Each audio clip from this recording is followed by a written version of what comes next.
Hello and welcome to this week's edition of the Munce Report as we catch up on all the latest news from the Munce racing camp and preview the weekend's action. We're joined, of course, by trainer Chris Munce, who's going to give us some insight into the weekend's runners. How have the chilly mornings been treating you, mate? Obviously, you've been riding a bit more track work than you normally would. How are those chilly mornings? Yeah, no, it's not too bad, Adam. Once you've ridden the first one, first one or two, you warm up pretty quick, smart. So it's actually a good way to keep warm. Trust me. And how do you find that as a trainer? You know, obviously that's an advantage you have where you can take feedback on from other riders on some of these horses, but then you can jump on yourself and work out how much you read into that feedback. Yeah, I think it's a bit of an asset. You know, like if a horse is a bit of a trick for a few of the other riders, or we can't sort of get a grip on a certain horse, why it's behaving a certain way or not racing up to standard, it gives me a good opportunity to jump on and have a bit of a feel for myself and just see if I can make any head or tail of it. So it's I do think it's a bit of an asset to have, and particularly as far as getting a good gauge on how one's actually coming along. Very good, mate. All right, well, busy weekend of racing again for the team with runners heading to Ipswich on Friday, Eagle Farm and the Gold Coast on Saturday, and also the Sunshine Coast on Sunday. Let's start with Friday's meeting at Ipswich, where you've got two runners lining up. Race 7 is a Class 2 handicap over the 1,100 metres, where CENTREFIRE is second up with Sean Cormack back aboard. Obviously, she's sort of on speed type and priced around the $9.50, $10 in early markets. What do you make of her sort of chances here? Yeah, I think it's the right race for it. Would love her to have gone around last Sunday at Caloundra, although they got washed out. But look, she's done well with this filly. It's a very, very good galloper. I just think from where she's drawn there tomorrow, I'm hoping that Sean's able to roll forward and put her on speed there somewhere. And, you know, if you can get good galloping room in the straight, I'd like to think she's going to finish the race off pretty strongly tomorrow. She's a nice filly on the improve. And Sean's obviously familiar with her. He's ridden her in her younger sort of campaigns. Yeah, I think he's won on her twice, so he knows her well. And, you know, as I said, she's drawn just a nice barrier where I think it gives him a few options, whether he wants to go on with it and lead or whether he wants to find a couple of horses to follow. I'm sure he'll have those options available to him.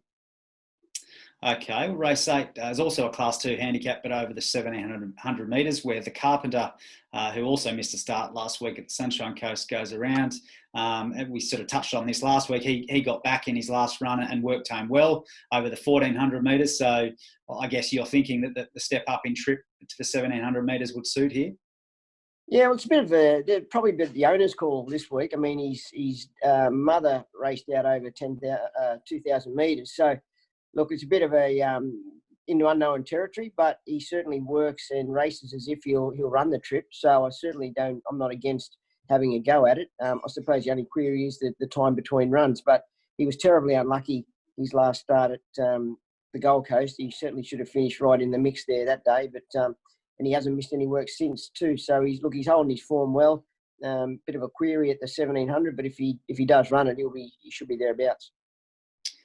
Okay, we move over to Saturday at Eagle Farm, where the one runner lines up, Skate to Paris, who's first up, having had a tune-up with a jump out on Tuesday. You accepted for 2 races with her, the stakes race and also the benchmark 85, but you've elected to go to the easier option where she's drawn better, and she's around that $10 mark in early markets herself.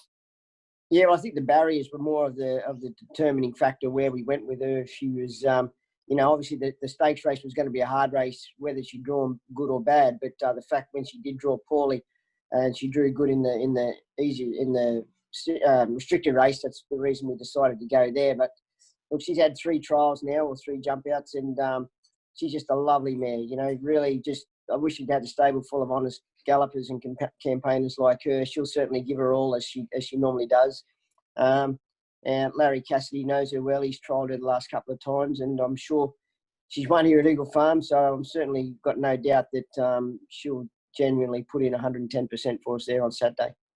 And you're happy with the way that she hit the line on Tuesday in that jump out? I know Larry was sort of saying she was warming up late. Like, you know, the last part of the trial was her best performance. Yeah, it was, and if you watch her past the winning post, she sort of picks them up pretty quickly and goes on with it. So I'm sure she's fit enough. and she looks $1 million.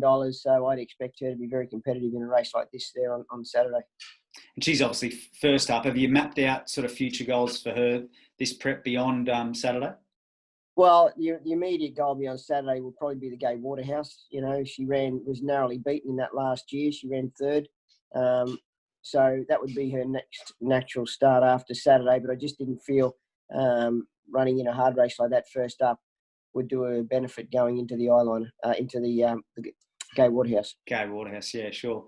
And obviously, she was one of many that jumped out on Tuesday at Doomben. I think there was 19 in total that jumped out for you. Obviously, we can't touch on every runner, otherwise we'd be here all day. But are you able to pick out any performances that we can look at that sort of stood out to you sort of moving forward? Well, I thought BOOMSARA trialled well. He won his jump out quite comfortably.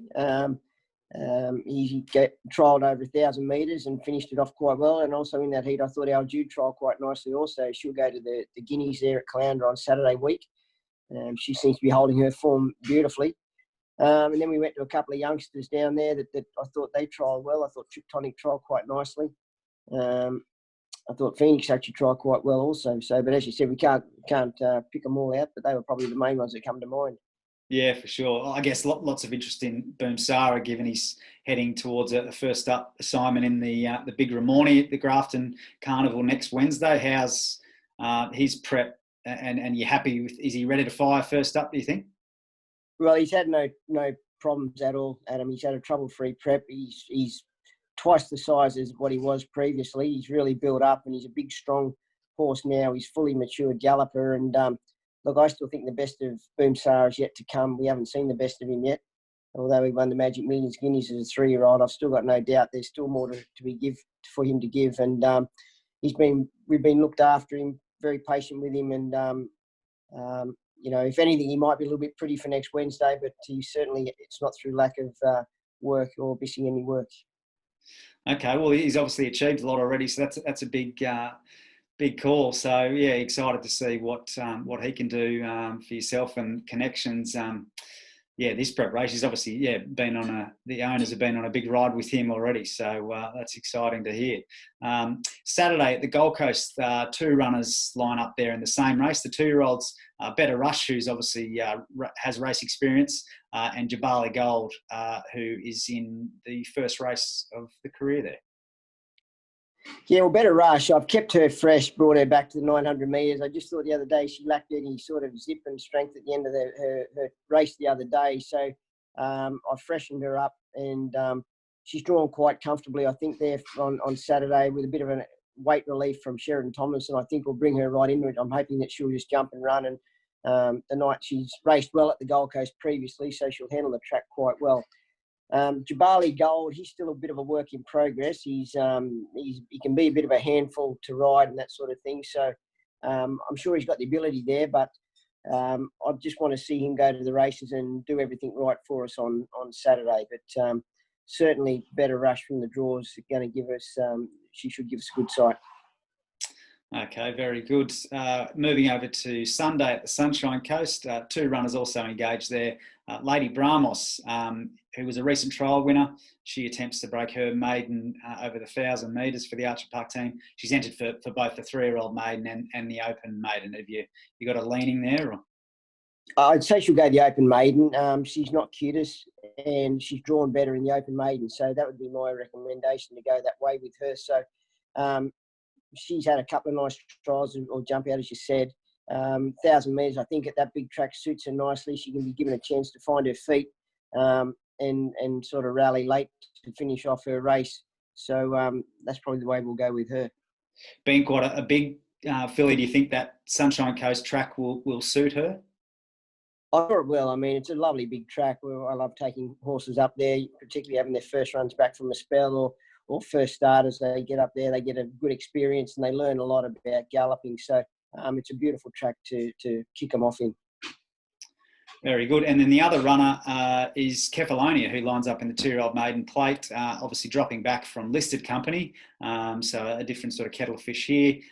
Finished 8th in the Phoenix, which is a listed race on June 20, and that was only start number 2. So how's the horse come through that run?